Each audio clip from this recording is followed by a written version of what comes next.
నమస్తే అండి, welcome to village agriculture YouTube channel. మన రీసెంట్గా అయితే ఈ పారంపడ తవ్వించినాం కదా, చూడండి నీళ్ళు అయితే ఈ విధంగా వచ్చినాయి. వచ్చేసి ఈరోజు పూజ చేసేసి బాగుందని చెప్పేసి మోటార్ అయితే స్టార్ట్ చేస్తున్నాము. చూపిస్తాను. నీళ్ళు ఈ కొత్త మోటారు కూర్చోపెట్టాము, నీళ్ళు ఏ విధంగా కొడుతుంది.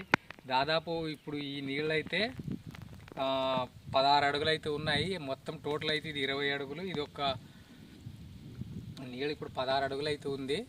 చూపిస్తాను నీళ్ళు ఏ విధంగా కొడుతుంది అనేటువంటిది మోటారు చూస్తాం కండి.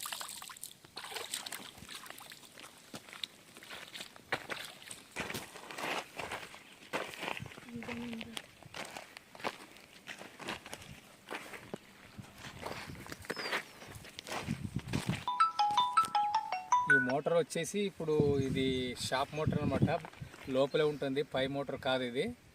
ఈ మోటారు ఇప్పుడు మనం పైప్ లైన్ అయితే 4 ఇంచెస్ చేసినామన్నమాట. ఎందుకంటే 4 ఇంచులు వేసుకోవాలి.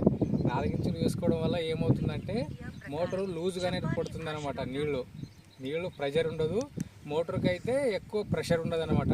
చూపిస్తాం చూడు నీళ్ళు ఏ విధంగా ఉంటుంది. ఎప్పుడైనా కానీ రైతులు నీళ్ళు మనం పైప్ లైన్ వేసుకున్నప్పుడు కాస్ట్ ఎక్కువైనా పర్వాలేదు, కానీ 4 ఇంచులు పైపులు అయితే వేసుకోవాలన్నమాట. నీళ్ళు లూజ్గా పడతాయి, మోటార్కి ప్రెషర్ ఉండదు అనమాట. మోటార్ కూడా లైఫ్ బాగా వస్తుంది.